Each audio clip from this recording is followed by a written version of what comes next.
You just joined us, you're watching Newslink on DSTV channel 403. Now, Mmusi Maimane is expected to launch a new political party this weekend. It will contest the 2024 general elections. Maimane left the Democratic Alliance back in 2019 to form the One South Africa movement. Now, it's sought to change the political landscape by empowering local independent candidates. Mmusi Maimane joins us live in studio today. Mr. Maimane, good morning and thank you for your time. Good morning, and good morning to fellow South Africans. No, it's lovely to have you with us. You know, this Saturday is going to be a very significant day in your political career. I mean, many would have thought that perhaps when you presented One SA movement to us, that, okay, we're going to now realize the electoral reforms that so many wanted to see. But now you've made this about turn to say you're going back into the system. Talk to us about this. Well, when we set up the One South Africa movement, we wanted to reform the Electoral Act. We wanted to make sure that accountability is affected. We wanted to make sure that constituencies are set up. And the political system has made that process impossible. So when people decide that they typically going to play 15-man rugby, you can't say you want to play 7-man rugby. You've got to be able to put a political party on the table that will continue the fight not only for electoral reform, but also where I sit. I think this country is in crisis. I think South Africans, here we are talking at stage 5 load shedding or stage 6. Citizens are unemployed. And you felt the effects, you were a little bit late because of stage 5? And naturally, more than anything, people are poor. And we've got to feel unsafe as a country. Most citizens are feeling unsafe, and they're worried about what's going to happen in 2024. So we cannot, in any way, while Parliament blocks efforts for reform, sit back. So I'm standing up and I'm saying to South Africans, yes, let's empower communities. Yes, let's invite people to fall under one body. But I have a commitment and a vision to say, let's bring about change in South Africa, and that's what I'm working towards. So what would a political party with Mmusi Maimane at the helm actually bring? If we were to now say, let's look at the issues. We're going to look at our economic prospects, our growth prospects. They're hindered currently by the energy crisis. We spoke of unemployment, which inevitably leads to higher crime rates because people simply have nothing to eat. What does Mmusi Maimane bring to the table to just resolve some of these issues? There are a couple of things. The first is I have a vision for how we can reform our economy. And part of the launch on Saturday will communicate some of the plans. Because in truth, I think South Africa looks at its economy only from one lens. We've got to look at it broadly and ask ourselves our question. Where is economic activities? How do we support them? How do we put venture capital in communities to make sure more people can participate in the business community? Up the employment levels? How do we ensure that police have a better leadership so that people are much safer? And furthermore, how do we ensure that political leadership is accountable to the communities that it comes from? The last and most crucial thing is that I myself have been through the process of the political system, as Parliament is. Yes. I've spent the last 3 years in communities. So I understand in some ways what happens in rural communities where they don't talk about load shedding. It's load shedding, it's water shedding, it's job shedding. It's all three, all happening at the same time. I've seen it for myself. I've worked in business to understand what the business community brings to the table.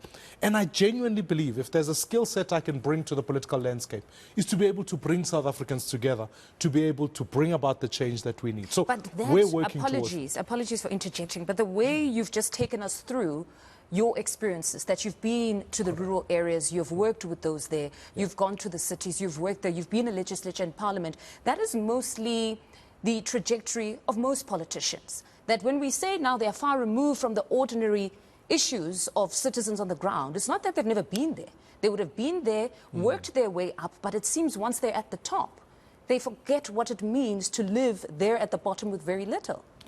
And that's the genuine reminder here that should keep us all at the top of our conscience. That's why I always want to empower communities. So if anyone is going to stand, even in the political party, and stand as a member of parliament, they cannot leave that community as a start. I fought for constituencies because I want political leadership to be rooted there, so that there will always be a sense upon which communities have the power. In the constitution of the new party, we've made it possible for communities to be able to go, Mmusi is not working for us, we want to remove Mmusi.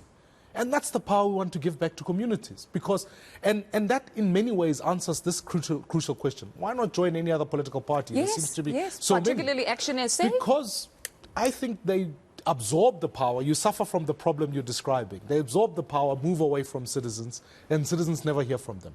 We are located in communities. We want to make sure communities are at the center, and they are the ones who are able to impact and bring decisions to the fore, particularly about the people that represent them. But let alone that, let us understand that change in society isn't just a political change. It needs a change in how business approach things. It needs a change in how civic society approaches things. And my experience isn't just one of having been a legislature and back into communities. I've been involved in civic society. And that is, again, an asset with which we can bring. I've known what goes wrong in the system, and I get what goes right with it. So we've got to improve it for the better. My generation is looking for this struggle in order to continue the journey forward. Fair enough, but I want us to revisit this that you touched on around perhaps why not join another political party. We've got, at the very least, I stand corrected, around 500 registered political parties with the IEC. It's quite a lot. It's been a concern to many that somehow it divides opposition's votes and really diminishes their voice in that respect. So, an Action SA for one. You left 2 days after Herman Mashaba. I remember that picture where you were holding his hand saying he was a hero. Many had assumed at the time that you guys were going to form something together because many had thought you were from the same persuasion, and there were many of your allies within the DA that went on to join Action SA. If the question were posed to you, why not join forces with Action SA now? Because they've done the groundwork. They are a party that already is moving. Well, let's work it backwards. Let's say what happens in 2024. In 2024, there will be a coalition government in this country, okay? We need to find the best ideas and the best people from all the parties that will be represented in Parliament. And it's important to note that there'll probably be about 12 parties there.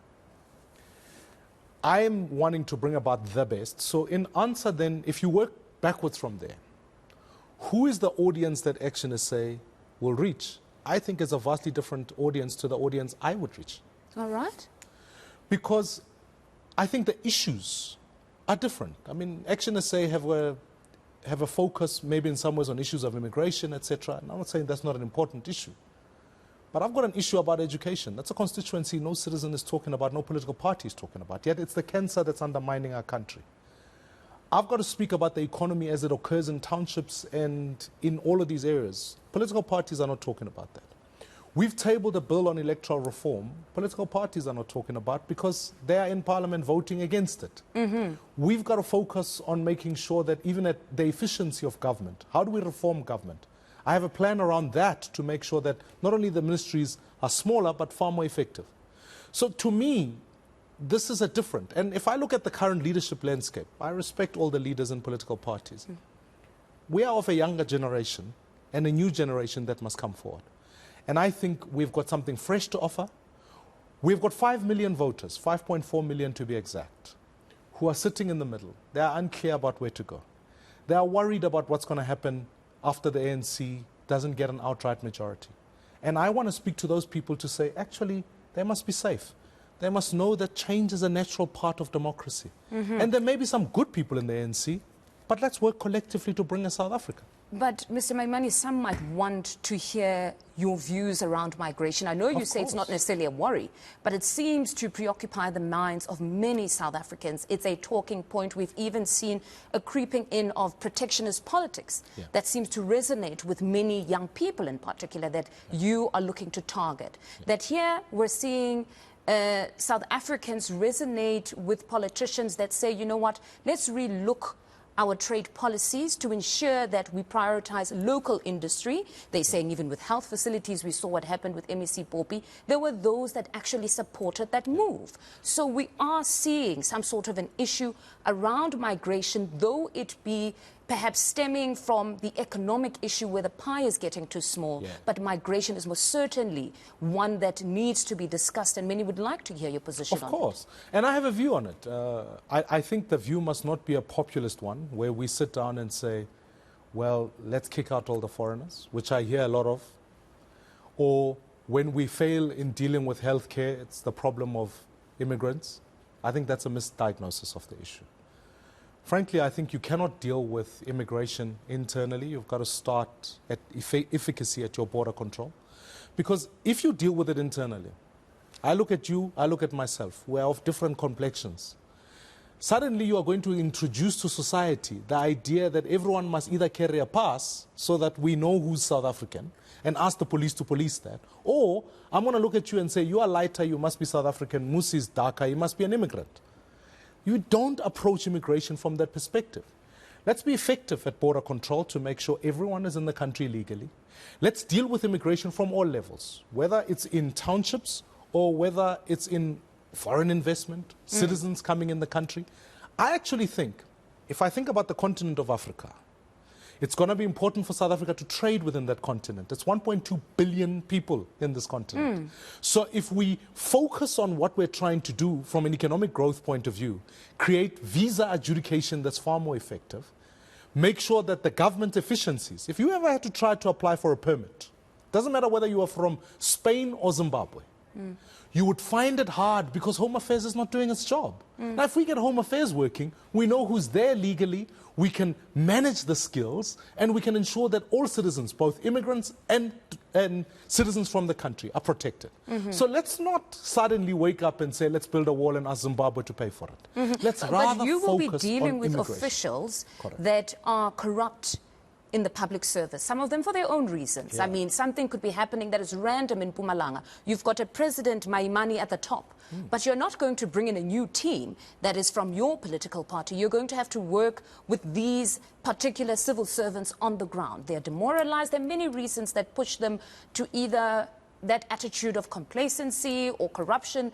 How then do you somehow bring in a sort of attitude of wanting to serve again?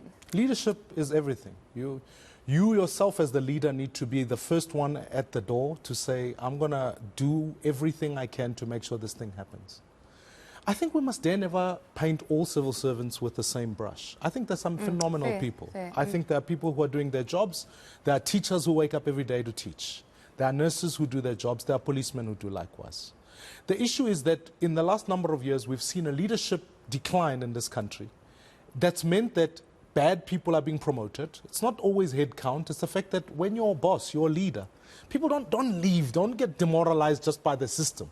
They get demoralized by their leaders, first of all. So I can guarantee you now, we're going to professionalize and capacitate the professional service, particularly the civil service, to make sure the best work for the state. So that when you do that, you encourage that culture so that, and the best get to the top. Think about policing. We've got to say to ourselves, do we get the best policemen to lead the police? Do we get the best teachers to be able to be well paid, retained in the service? Do we get the best nurses, etc., etc.? And it's the same for all government departments. What's happened in the civil service in the last number of years is that we've had poor leadership, we've had state capture, we've had cadre deployment, which has ended up in a space where people go, why should I work? And then you're a professional person. If you go to a government building today, and you sit there and the toilets don't work, your salary doesn't get paid on time, believe you me, the best are not going to work from there. So it's not just manpower, it's about fixing the system in its entirety. That's why I say, in part, what even happens in Nelson Mandela Bay, Johannesburg, all of these coalition governments need to work, because when you get coalitions working, as we will in 2024, you then de-state capturize, if I can use that term. You're going to get them to work. If anything that we're seeing now happening in the metros is anything to go by, it seems like it's going to be a difficult time. We have to get it to work. We're a new democracy, we're practicing. But I'm convinced that what I saw in 2016, remember you talk about Herman Mashaba. Herman Mashaba led the Joburg government for 2 years. I made sure those coalitions work. And they worked for 2 years. And in those 2 years, the citizens of Johannesburg, in an independent rating, started to see improvement in their lives. But they criticized and said you were pandering to the interests of the EFF in most instances. Which brings me to the question, would you be willing to work with any political party, or there are specific parties where you're saying those will be non-negotiables? We have values, we have a vision, and ultimately we have particular objectives. Let the political parties that support those work with us. I'm not going to sit here and say in 2024 this party will get this much or that one will get this one. Choose who. Let's agree on values and vision. This country, as it sits at the moment, if we don't get a capable leadership in 2024 2029 will not happen. It's just a fact of life.